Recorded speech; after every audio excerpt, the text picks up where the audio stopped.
Ah, nos chers antifascistes, tellement forts, tellement menaçants, tellement valeureux, quand Hitler et Mussolini sont morts depuis 75 ans. Nos antifascistes qui ne sont que les petits-enfants ignorants de Joseph Staline.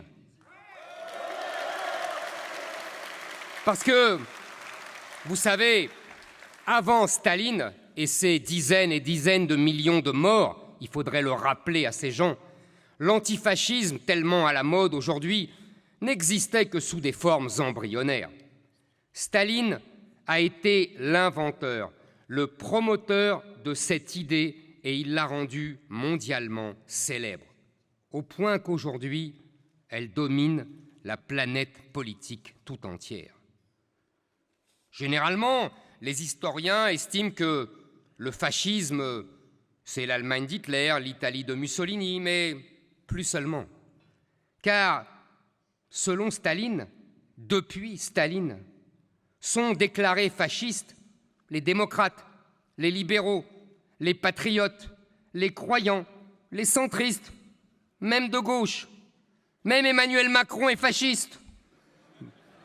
Bref, pour Staline, doit être taxé de fascisme quiconque n'est pas communiste. Un étonnant tour de magie, n'est-ce pas? Ce trucage peut vous sembler grossier. Il constitue pourtant le plus grand coup de génie de la carrière de Joseph Staline. Car aujourd'hui, presque 100 ans plus tard, tous ces gauchistes, tous les socialistes et même tous les centristes et même une bonne partie de la droite sur les 5 continents, 24 heures sur 24, voient du fascisme partout, absolument partout, dans les familles, dans les entreprises, dans les livres, dans la langue, dans le passé, dans l'économie, dans la sexualité, dans les statuts, dans le catholicisme, partout, tous fascistes, sauf dans leur propre rang. Oui, Joseph Staline a gagné sur toute la ligne.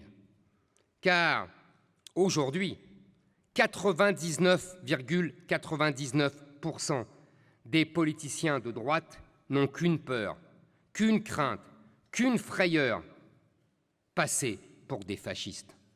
Pour cela, ils sont prêts à tout. Ils sont prêts à ne plus rien dire, à ne plus rien voir, à ne plus oser même penser.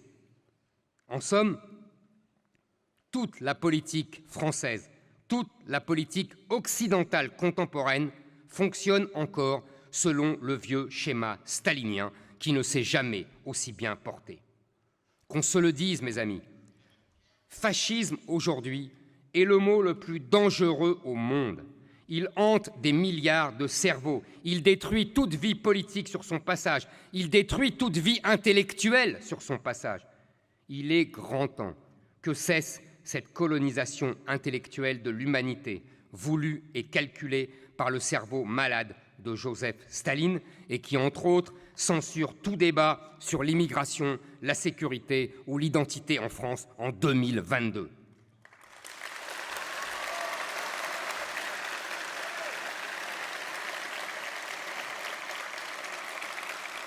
Vous avez bien compris que dans ces conditions, être la cible privilégiée de tous ces pseudo-antifascistes est une médaille pour moi.